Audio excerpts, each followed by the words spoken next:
Bueno, muy bien. Entonces vamos a analizar la aplicación práctica que la vimos al principio. Consiste en dos programas. Uno que es el SZ-zip. Bueno, en realidad yo ahí lo llamé zip. Acá quedó con SZ-zip, pero en la práctica, en el setup quedó como zip y unzip. Y acá estas extensiones quedaron como code y dat. ¿Sí? Eh, bueno, SZ-zip y SZ-unzip, esto viene, yo no sé, si calculo que no lo llegaron a conocer, pero hace, digamos, 20 años, por lo menos, existía el programa, el PK-zip y el PK-unzip, que eran justamente antecesores del WinZip. Y bueno, con el PK-zip uno comprimía archivos y con el PK-unzip uno descomprimía. Y por eso acá yo le puse también SZ-zip y SZ-unzip. Esto ya lo vimos funcionar. El SZ-zip recibe por línea de comandos, la idea es que reciba por línea de comandos el nombre del archivo que va a comprimir, y como salida va a generar dos archivos. Dos archivos. Uno conteniendo bueno, el archivo comprimido propiamente dicho, que es el SZDAT, o bueno, en la práctica, en la implementación y en el setup en realidad no va a ser SZDAT, sino que va a ser DAT. Y otro conteniendo el árbol Huffman. Es decir, como les decía recién, si yo quiero darte información codificada pero que no la puedes comprimir, te doy el DAT. Si además quiero que la puedas comprimir, te doy el árbol Huffman. ¿Sí? De cualquier manera, la información siempre queda comprimida por lo que estuvimos analizando recién. ¿Sí? Y el programa descompresor de archivos, el SZ-unzip, va a tomar, digamos como entrada, en línea de comandos va a recibir el nombre del archivo original, pero va a suponer, digamos, que en la misma carpeta tenemos ese nombre del archivo original seguido de una extensión szzcode y seguido de una extensión szzdat, bueno, o code y dat, y los va a tomar y va a restaurar entonces sí, el archivo original.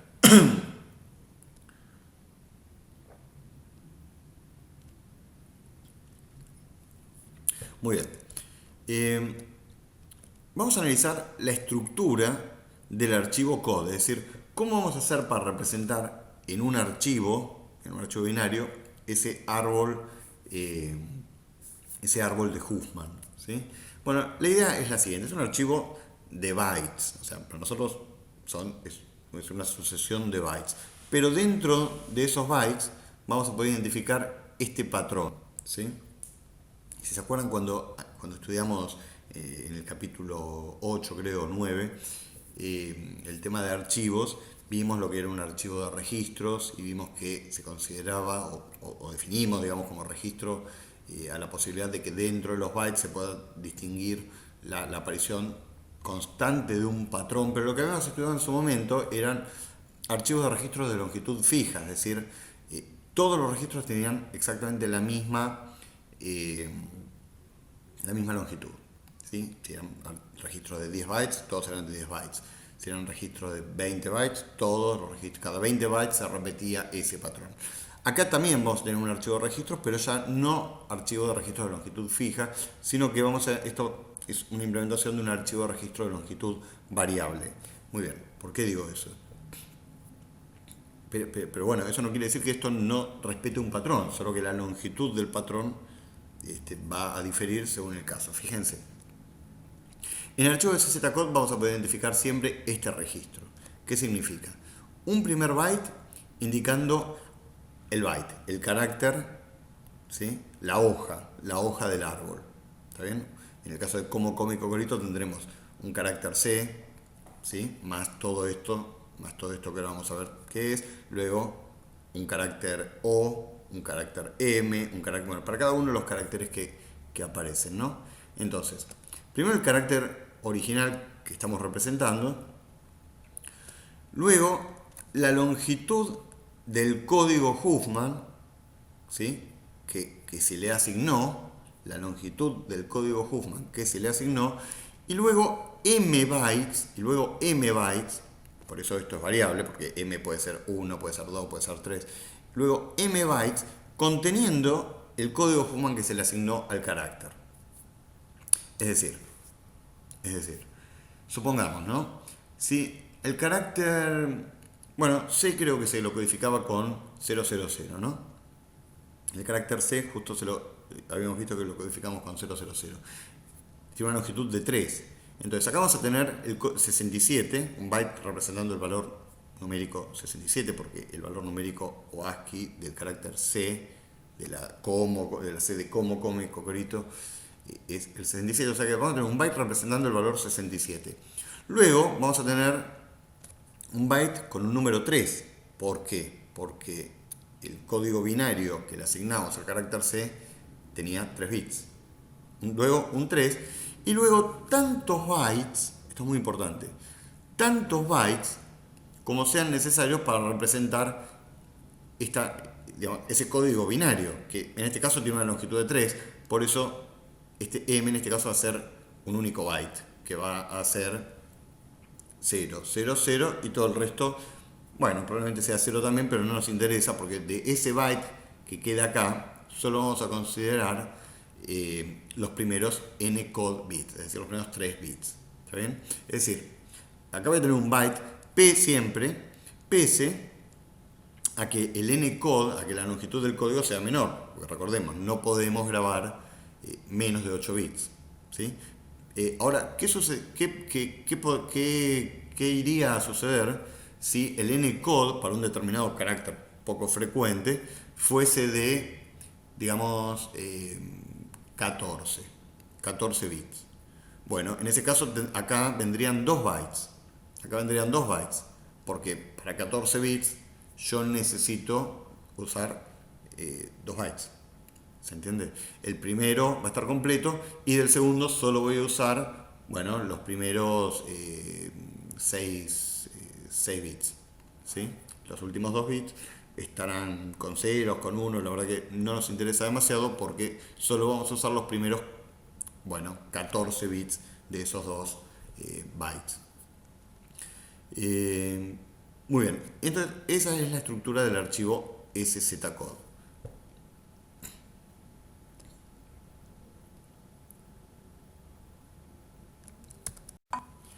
Respecto del archivo SZDAT, el archivo comprimido, bueno, esto ya es lineal, es directamente recorrer el archivo original y por cada carácter que encuentro, por cada byte que encuentro, sería desplazarme por el árbol, ¿sí? Y escribir, bueno, no, ni siquiera desplazarme por el árbol, ir al array a buscar su código de bits y escribir esa sucesión de bits en el archivo comprimido, ¿sí?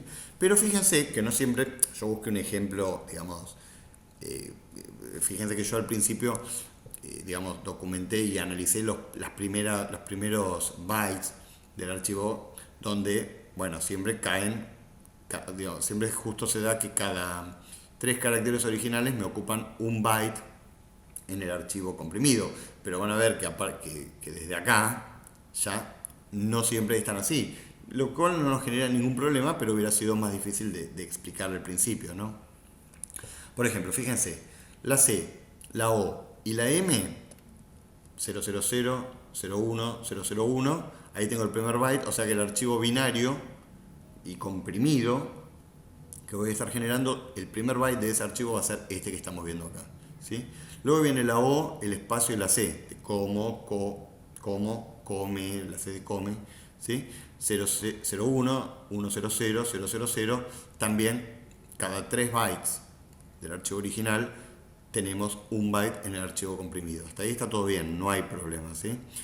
Y acá también 01, 001. Bueno, acá también no, acá más o menos, fíjense, acá se empieza a desplazar. La O es 01, la M es 001 y la E es 1101. Pero claro, acá tenemos 2, 5, 9. ¿Sí? Entonces, ¿qué pasa? Yo puedo escribir solo 8 bits, un byte. Entonces, fíjense que este 1 que está subrayado, ¿sí? En el libro está subrayado, en realidad va a pasar a ser parte del próximo byte en el archivo comprimido. Por eso este que acá está subrayado y en negrita, en realidad es la continuación de este 1. Pero bueno, digo, tal vez es difícil de ver. Desde el punto de vista de la lógica de la implementación del algoritmo, eso no nos representa ningún problema, por supuesto, desde que contamos con una funcionalidad de grabar bits y de leer bits, ¿no? Por supuesto. Bueno, muy bien. Algo importante, que justo acá lo vi, entonces vamos a comentarlo. En el archivo SZDAT, los primeros, creo que son los primeros 4 bytes o 8 bytes, ahora, bueno, después lo van a ver bien acá, los vamos a usar para grabar la longitud original que tenía el archivo. Es decir, si el archivo tenía 39 bytes, entonces en los primeros bytes de este SZDAT vamos a grabar unos 4 bytes u 8, no sé, después lo veremos bien, no recuerdo, porque eso también se hace con la clase utilitaria uFile, ese número entero indicando cuál era la longitud del archivo original, qué cantidad de bytes tenía el archivo original. Pero, como les decía, en la clase uFile, además del write bit y read bit, tenemos un write length y un read length, con lo cual también para nosotros eso es transparente, ¿sí? Bueno, muy bien. El setup del ejercicio. El setup del ejercicio. El setup, como les decía, es el conjunto de clases utilitarias, ¿sí? que yo, digamos, como profesor en este caso, y si quieren como líder de proyecto y diseñador de la aplicación, les voy a proveer a ustedes que son mis programadores, por decirlo de alguna manera, ¿sí? Entonces, bueno, a todo ese conjunto de recursos lo vamos a llamar setup del ejercicio y ya les digo, es este proyecto. Es este proyecto que ustedes están viendo acá, que lo podemos ir viendo. En este proyecto tenemos, bueno, a ver, clases utilitarias, que ahora las vamos a estudiar. Tenemos un conjunto de interfaces, ¿sí? Y además tenemos los programas resueltos, ¿sí? Tenemos el SZ-zip, ya está resuelto, y el SZ-unzip. Esto sí se los puedo mostrar porque de hecho es parte del setup. Fíjense, el SZ-zip está completo, ¿sí? Te dirán, bueno, pero ¿cuál es la gracia? O sea, si me lo das resuelto, ¿dónde está el ejercicio que yo tengo que hacer? Bueno, fíjense, está resuelto, pero no está implementado. ¿Qué quiere decir? Yo me manejo todo con uFactory, que es una clase que ya estudiaron seguramente en los capítulos de objetos. O sea, todo está resuelto, todo está manejado con factorías de objetos, ¿sí?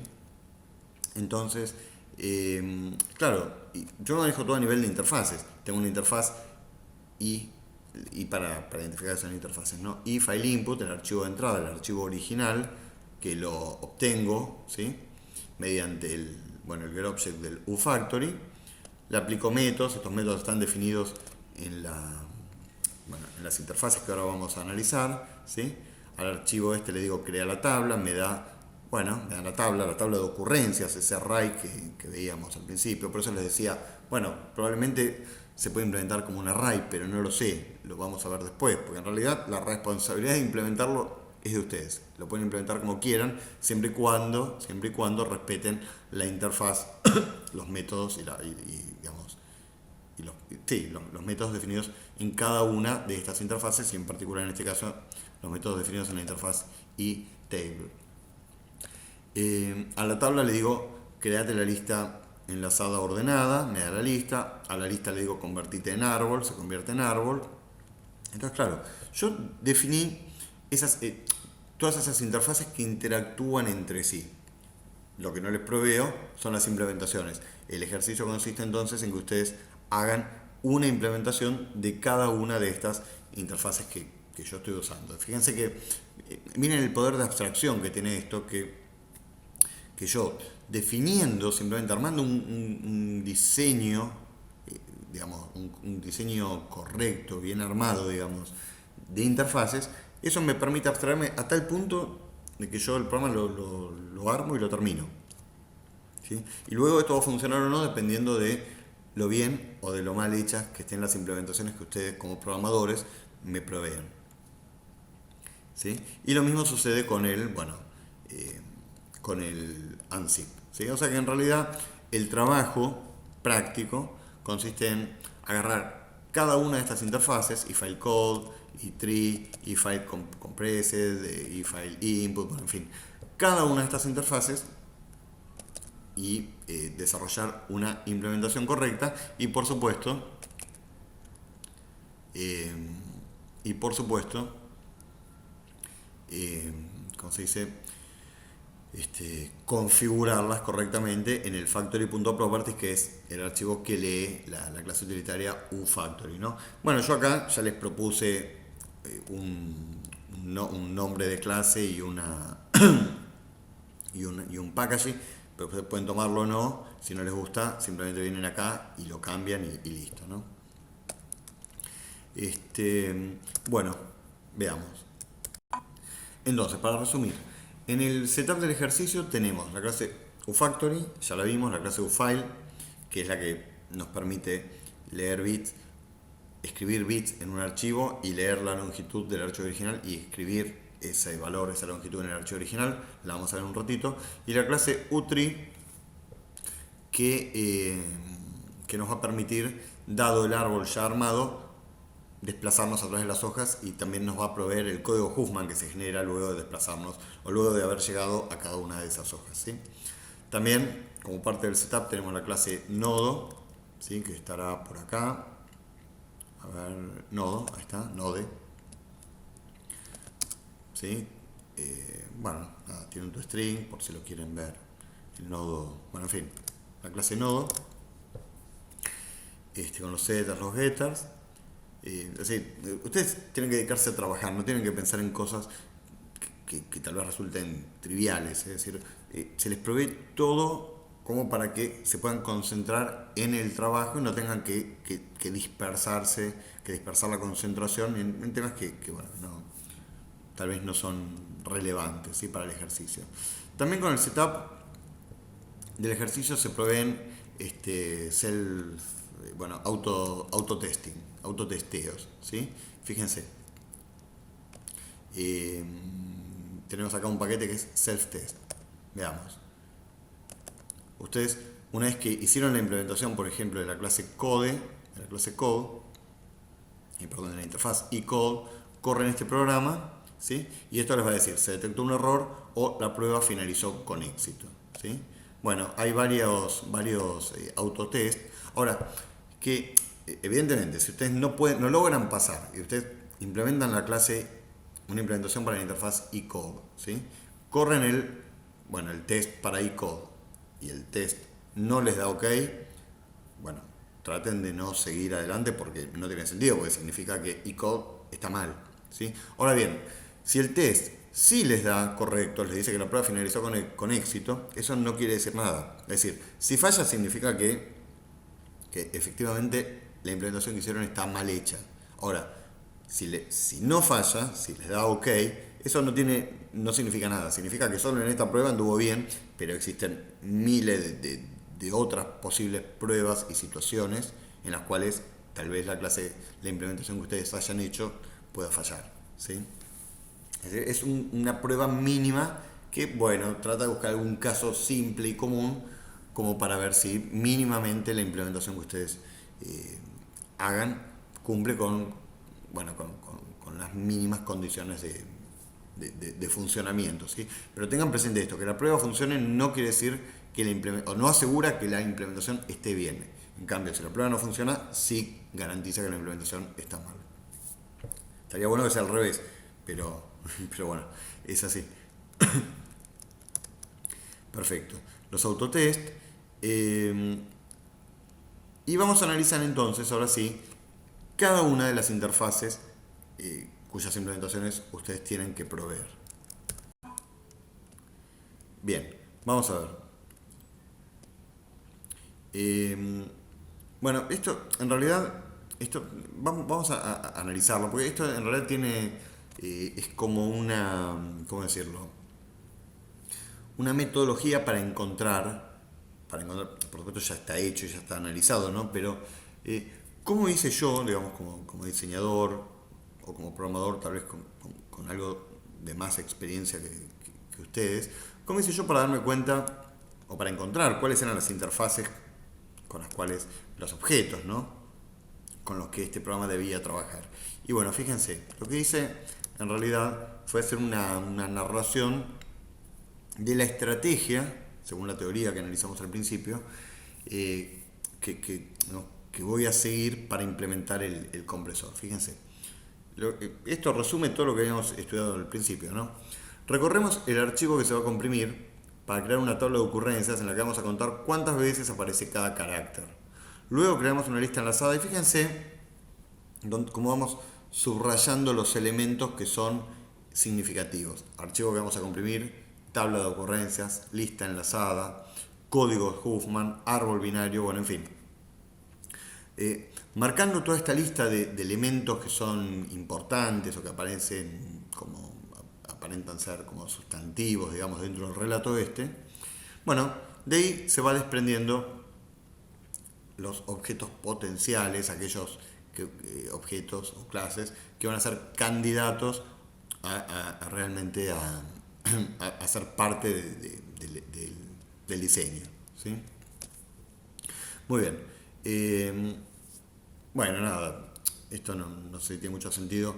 Archivo a comprimir, punto, crear tabla de ocurrencias, me da la tabla, ¿sí? A la tabla le digo tabla, punto, crear lista, me da la lista. A la lista le digo convertite en árbol, ¿sí? O sea, cada objeto es responsable de la tarea que le compete, ¿está bien? Y eso de alguna manera nos permite a nosotros como programadores desentendernos mentalmente de ciertos temas y nos dejan librada la cabeza, digo yo, la capacidad de concentración para poder, yo siempre me gusta poner el ejemplo del bosque, ¿no? Para podernos elevar un poco y ver el bosque desde arriba. Imagínense, si ustedes están metidos dentro de un bosque se pierden, porque donde miran hay árboles, pero ustedes logran de alguna manera elevarse, ustedes pudieran elevarse y ver el bosque desde arriba, es muy fácil visualizar dónde está la salida. Y acá pasa un poco lo mismo. Cada objeto, cada clase tiene su responsabilidad.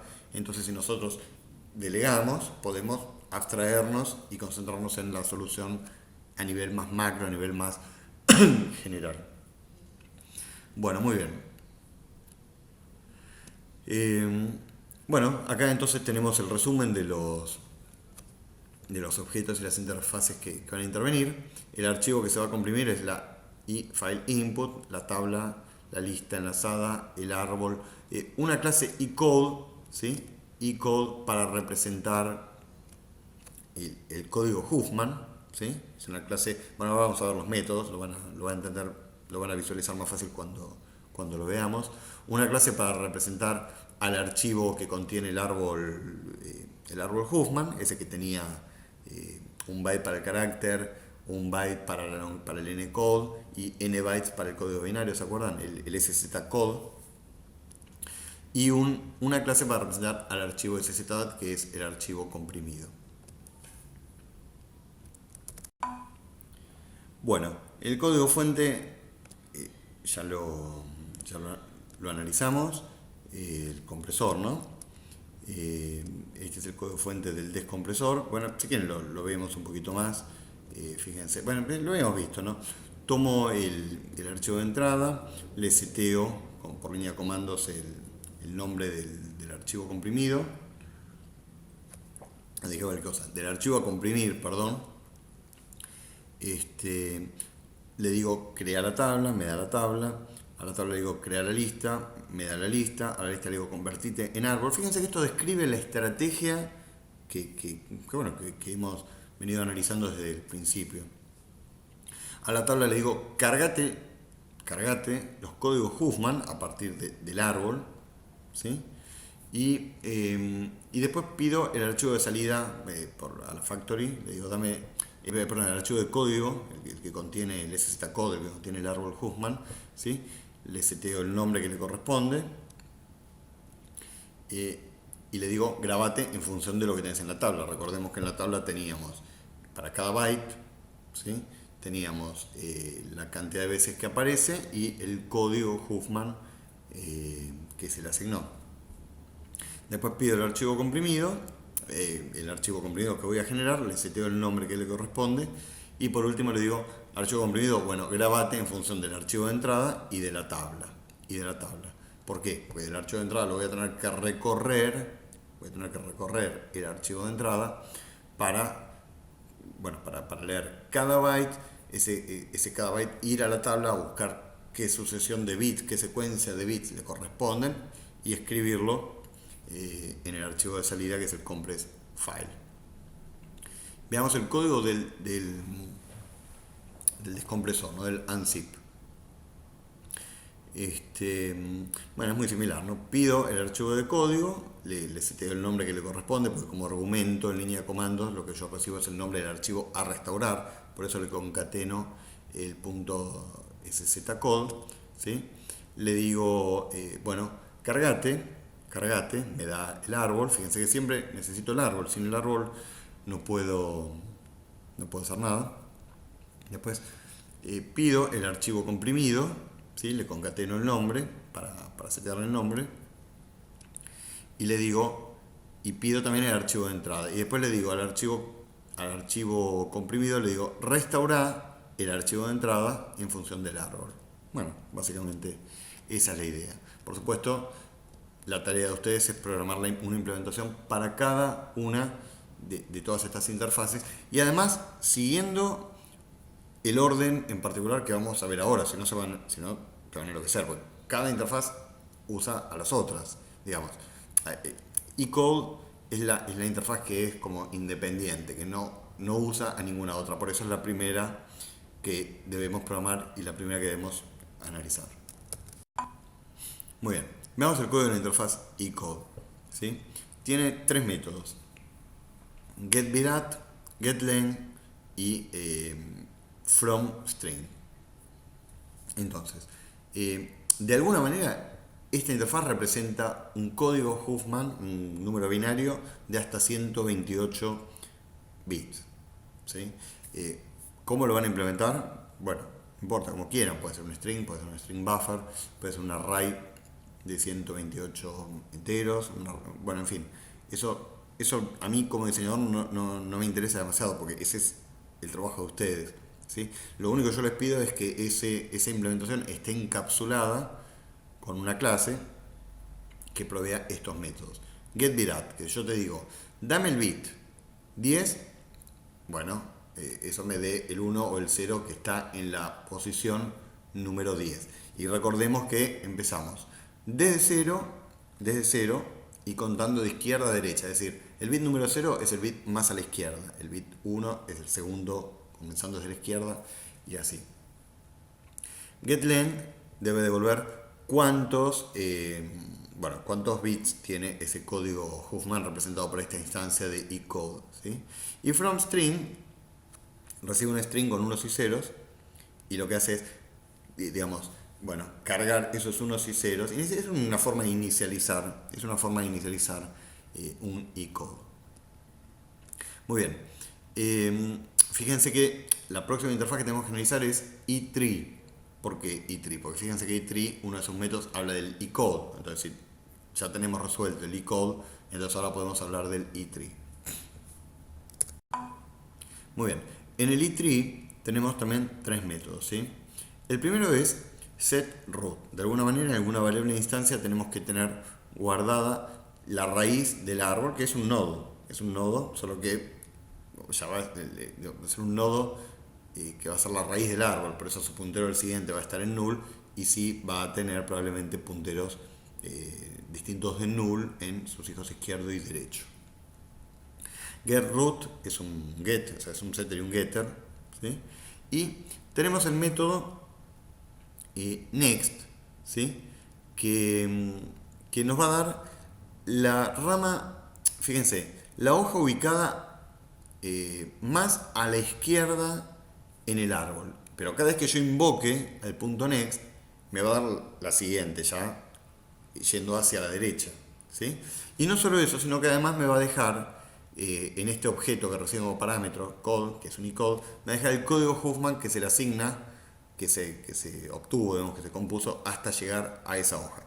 Bueno, esta clase es muy fácil de implementar porque yo les proveo como parte del setup del ejercicio la clase U3, que básicamente ya tiene este método obtener siguiente hoja o get next hoja, no me acuerdo cómo se llama. Con lo cual, implementar esto es prácticamente delegar en esa clase utilitaria. Creo que lo vamos a ver un poquito más adelante, ¿sí? La interfaz eList, ¿sí? Esto representa la lista enlazada. Fíjense que esto tiene los siguientes métodos. Remove first node, remover el primer nodo, lo que hace es devuelve un puntero al nodo, pero lo desenlaza. Desenlaza el primer nodo de la lista. Si yo invoco dos veces a remove first node, voy a tener dos punteros y dos nodos totalmente desenlazados y la lista va a tener los primeros, va a empezar a partir del tercero, si yo invoqué dos veces este método de remover el primer nodo, ¿sí? Si se acuerdan de lo que estuvimos viendo al principio, esto me sirve para el proceso de ir convirtiendo la lista enlazada en el árbol binario. ¿Se acuerdan que voy a sacar los primeros dos nodos, desenlazarlos, armar un pequeño árbol binario y enlazarlos, ¿sí? Muy bien. Add node. Bueno, fíjense esto. Agrega el nodo n a la lista enlazada, pero siguiendo el criterio de ordenamiento que se analizó más arriba.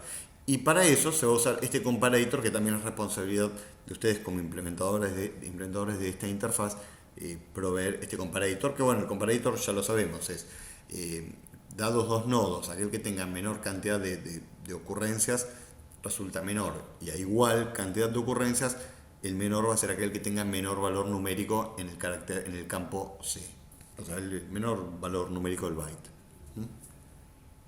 Muy bien, la próxima interfaz es la iTable, que es la interfaz que se ocupa de encapsular esa tabla de ocurrencias y donde además se mantienen los códigos Huffman que se asignan para cada uno de los bytes del archivo. Bueno, acá esto es muy fácil, ¿no? Add count, es decir, incrementa el contador relacionado al carácter C, ¿está bien? Es decir, aparece una A, entonces acá voy a recibir el valor 65 y al invocar el método addCount, su contador se va a sumar en 1. Cada vez que yo lo invoque pasándole una A o un 65, el contador para el byte A o para el carácter A se va a incrementar. GetCount es lo mismo, me da el valor del contador asociado a este carácter. Bueno, crea la lista enlazada. Crea la lista enlazada y me devuelve una instancia de eList, que justamente es la interfaz que analizamos acá arriba, ¿sí? Me da una instancia de eList. Bueno, lo que hacemos acá es ir creando justamente esa lista enlazada. Fíjense que la lista enlazada tenía un método addNode, con lo cual esto es muy fácil. Esto es recorrer la tabla e ir invocando addNode, addNode, addNode, en fin. O sea, parece difícil, pero les aseguro que es bastante simple, ¿sí? Muy bien. Load Huffman Code. Yo me hago el que hablo inglés, pero la verdad, no sé, o sea, por ahí ustedes están matándose de la risa ahí de cómo pronuncio. Bueno, no se burlen demasiado, lo único que les voy a pedir. Vamos a hablar en castellano. Cargar los códigos Huffman, ¿sí? Perfecto, esto recibe el árbol y lo que hace es, bueno, en ese campito que debería tener la tabla tiene que tener entonces, yo diría, ¿no? Podría ser un array con 256 posiciones donde el índice de ese array representa a cada byte, ¿sí? Tendría que tener el encode, o tal vez ni siquiera, porque el mismo código binario, el mismo eCode me dice la longitud, con lo cual un campo para la longitud tampoco hace falta. Bueno, en función del E3 debería autocargarse los códigos Huffman y un getter para dado un determinado byte que me devuelva el código binario asociado. Y ahora viene la parte de los archivos, El archivo, el eFile input, que es el archivo de entrada, es el archivo original que quiero comprimir en el caso del compresor, que quiero restaurar en el caso del descompresor. Tiene un set file name para indicar cuál es el nombre del archivo que voy a abrir o que voy a restaurar. Bueno, el get file name y create table, ¿sí? Crear la tabla. Esto se va a usar para... no, perdón. Claro, crear la tabla. Es decir, dentro de este método, ¿qué tenemos que hacer? Tenemos que recorrer el archivo de entrada para crear la tabla y devolver una instancia de iTable. ¿Se entiende? O sea, contar cuántas veces aparece cada carácter. Y luego un método getLength, ¿sí? Que retorne la cantidad de bytes que tenía ese archivo original que estamos recorriendo para después poderlo comprimir. El archivo eFileCode representa el archivo szzcode, ¿sí? La eFileCode, ¿no? La interfaz esta representa el manejo de ese archivo. Entonces tenemos, bueno, el setFileName, tenemos un método grabar, save, que recibe la tabla, ¿sí? Y bueno, en función de esa tabla va a grabar el archivo szzcode con este nombre que le estemos pasando acá, siguiendo ese patrón que había de registros de longitud variable que habíamos analizado al principio. Y el método load, este método me devuelve el árbol. Y fíjense, o sea, este método seguramente lo vamos a estar usando en el descompresor, porque dado ese archivo obtengo el árbol y con ese árbol yo después voy a poder decodificar la información del archivo comprimido, ¿no? Y finalmente el archivo comprimido me permite setear el nombre, obtener el nombre y grabarse. ¿Y cómo se graba? Se graba en función del archivo original, ¿sí? Para recorrerlo, y en función de la tabla para cada uno de los bytes de ese archivo original poder usarlo como índice en la tabla, obtener el código Huffman que se le asignó y luego grabar toda la serie de bits de ese código Huffman en el archivo comprimido. Y el método restore es a la inversa, digamos, o sea, dado el archivo original, que en este caso probablemente no esté y si está lo vamos a tener que pisar, dado el archivo original y dado el árbol, a ver, déjenme ver una cosa acá. Dado el archivo, a ver, ¿puede ser esto? Esto genera el archivo comprimido y esto genera el archivo... Ah, está bien, me mareé. Yo el nombre del archivo comprimido ya lo tengo. Acá tengo el archivo, el nombre el objeto que representa al archivo que voy a restaurar y acá tengo el árbol, ¿sí? Entonces la idea acá es abrir el archivo filename, es decir, abrir el szzdat o el dat, abrir el szzdat, ¿sí? E ir generando en función de szzdat y en función de este árbol, ir generando el archivo y restaurando el archivo original. Bueno, finalmente acá en el libro se muestra algo de manejo de archivos en Java. Bueno, son ejemplos muy simples, no sé si tiene sentido explicar esto acá en esta clase en el video, lo pueden leer sin ningún problema. También se habla algo de bytes sin bit de signo o con bit de signo, porque bueno, esto es solo para que tengan presente que si van a implementar el código Huffman con algún dato de tipo numérico, con el tipo de datos byte, con el tipo de datos integer, bueno, con el que sea, creo que sería el camino más difícil. Me parece que lo más simple sería implementarlo en un string buffer o en un string, bueno, creo que debería venir por ahí, pero si ustedes van a usar tipos de datos numéricos, recuerden que todos los tipos de datos numéricos en Java tienen bit de signo, salvo el char, pero el char no es un char, no es un byte, son 2 bytes. Creo que eso es lo que tenemos que rescatar acá. Bueno, acá se muestra cómo escribir un archivo, tampoco no nos interesa demasiado. Acá se muestra cómo usar buffers, tampoco nos interesa demasiado, lo pueden leer ustedes perfectamente.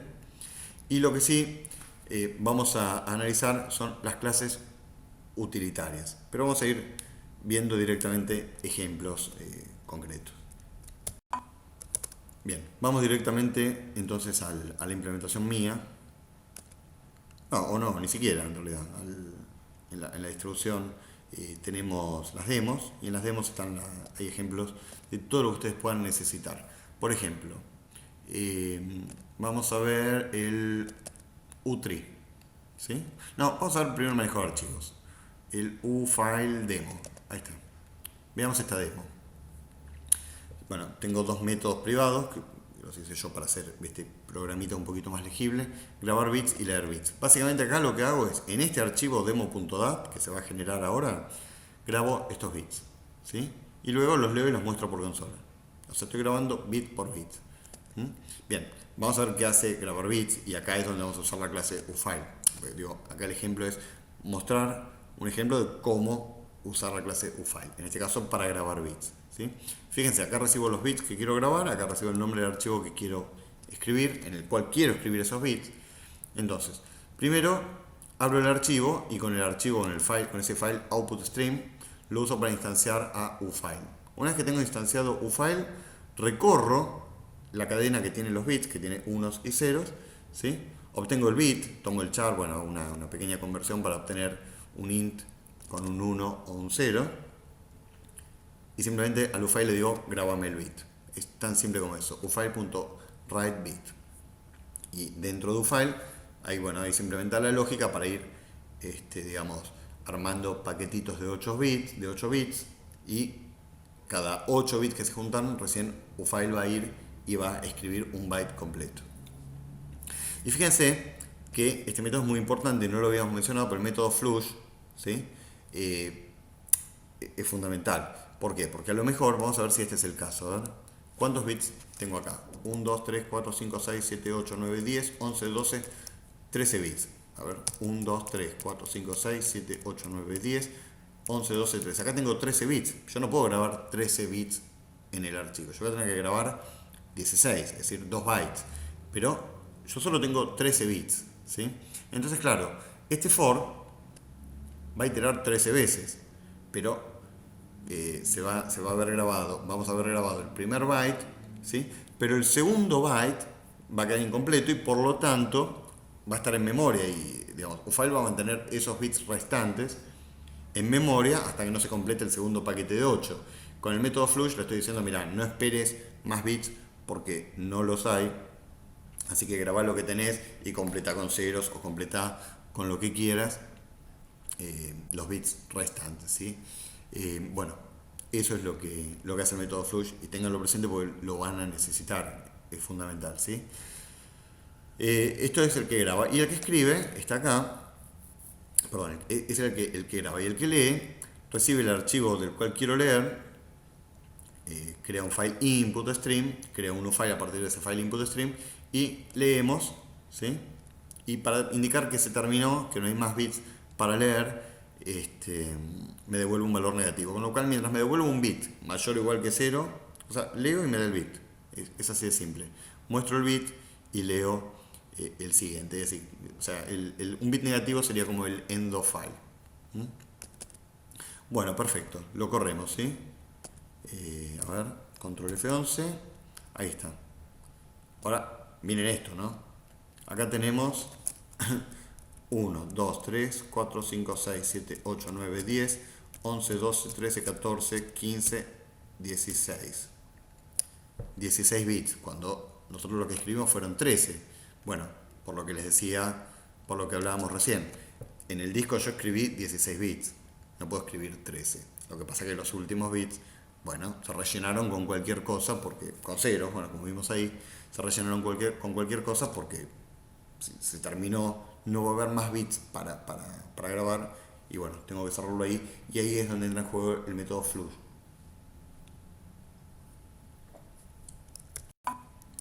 Bueno, vamos a ver el U-Tree, ¿sí? Que estas son las clases principales que ustedes van a necesitar. El U-Tree demo, ¿sí?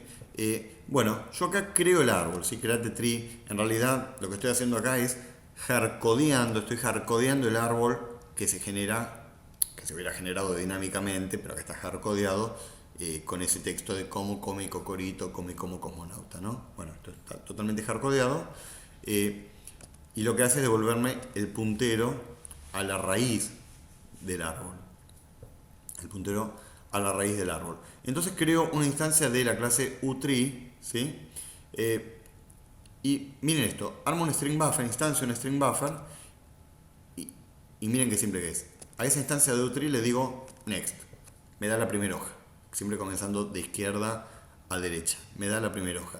Y le paso el string buffer, y dentro de este string buffer me va a llenar el código Huffman que se generó hasta haber llegado a esa hoja que me está retornando. Es decir, me devuelve la hoja y me completa el código Huffman. Y cuando no haya más hojas, me va a devolver null, ¿sí? O sea, fíjense, yo le digo .next, me da la hoja y el código Huffman. Me dio una hoja, es decir, tenía al menos una hoja el árbol. Entonces entro, bueno, lo muestro. Esto no recuerdo porque estoy mostrando la longitud, en fin.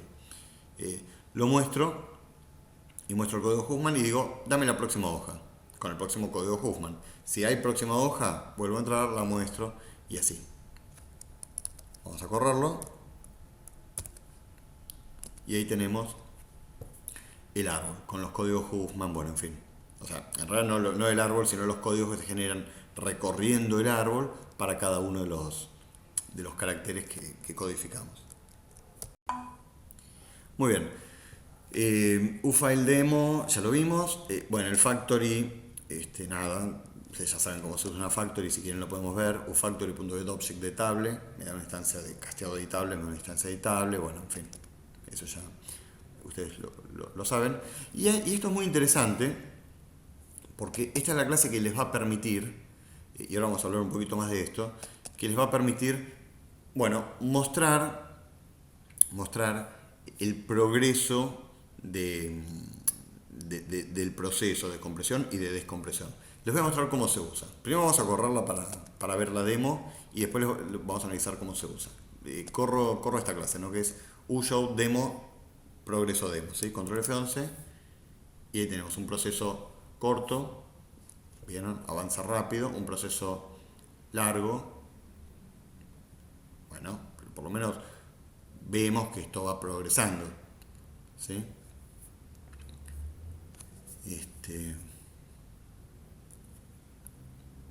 Bueno, podría haber sido un poquito más corto, ¿no? Falta poco. Si no, uno pensaría que esto está colgado, pero como vemos, ahí terminó, 25 segundos, y un proceso intermedio, un poquito más rápido. A ver.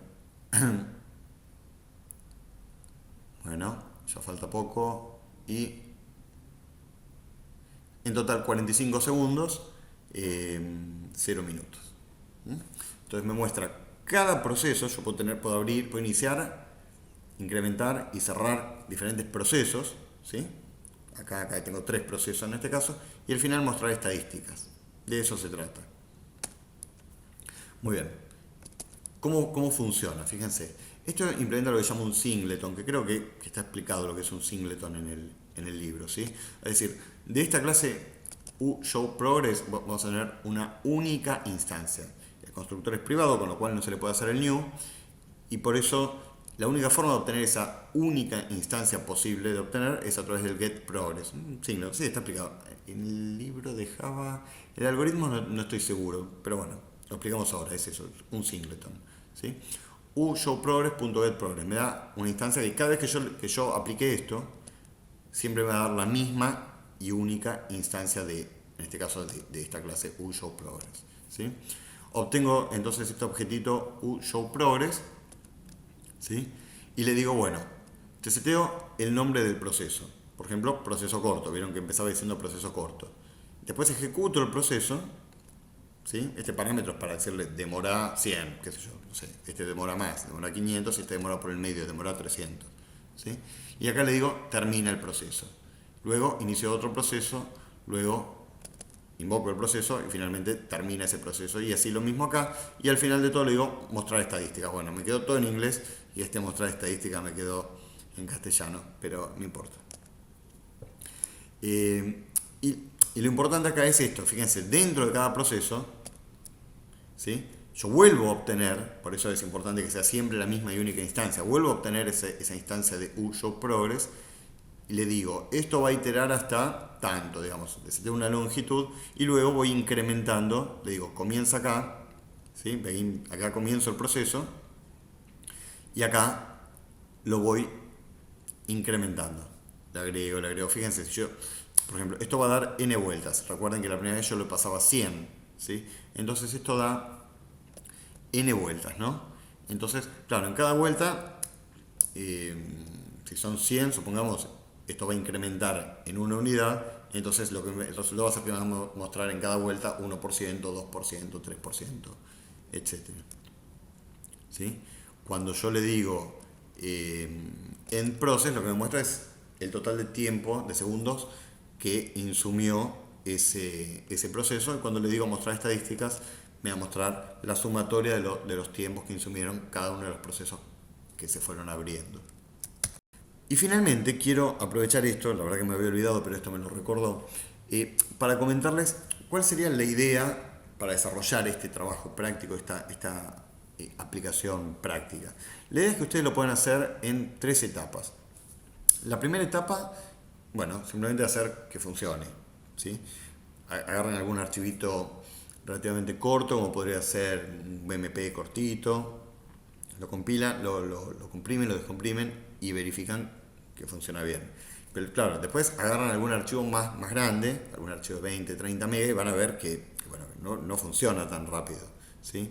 Entonces van a entrar en la duda y van a decir, bueno, ¿esto está funcionando o esto se colgó? Y la verdad, como usuario de esa aplicación, la experiencia no va a ser buena. Podrían dejarlo, no sé, un tiempo y ver si terminó comprimiendo o no, pero eso ningún usuario común, digamos, aceptaría un programa así. Entonces la segunda parte de la aplicación tiene que ver con mejorar la experiencia del usuario y bueno, y para eso se provee esta clase uShowProgress, con la cual ustedes van a poder armar esta pequeña interfaz gráfica y mostrarle al usuario que, bueno, que el proceso está avanzando, lento quizás, bueno, quizás no, seguramente lento para archivos grandes, pero avanza, que puede estar tranquilo que la aplicación no se colgó. Y en la tercera parte, la idea es, bueno, está bien, ahora esto comprime.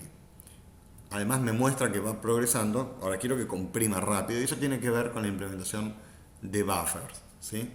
Pero bueno, eso nada, no lo vamos a mostrar acá, simplemente les dejo, acá tiene una demo de cómo usar buffers. Las clases que van a usar son buffered input stream y buffered output stream. Lo prueban y van a verificar que, digamos que efectivamente el rendimiento de una aplicación que lee un archivo usando buffer y sin usar el buffer, el rendimiento de la que usa buffer es muy superior a la aplicación que lee simplemente byte por byte. Así que bueno, creo que con eso podemos dar por terminada la clase. Acá está, bueno, todo documentado, lo que les estuve mostrando recién. También está documentado, por supuesto, sí, la parte de manejo de archivos, el factory, el resumen. Y bueno, espero haber sido claro y que esta clase les resulte provechosa. Y además sepan que pueden contar conmigo, me pueden ubicar por mail, me pueden ubicar en Facebook. Si está dentro de que esté, o sea, siempre y cuando esté en la medida de mis posibilidades, voy a tratar de darles una mano, porque la verdad que me interesa, me gusta y me da muchísima satisfacción ver que la gente que estudia, bueno, con mis libros o mis alumnos, en el caso de mis alumnos de la facultad, puedan aprender con las cosas que yo les pongo a su disposición. Así que bueno, esta fue una clase verdaderamente extensa, pero creo que vale la pena. La aplicación me parece a mí que es muy interesante, así que bueno, los invito a resolverla. Bueno, muchísimas gracias por haber estado.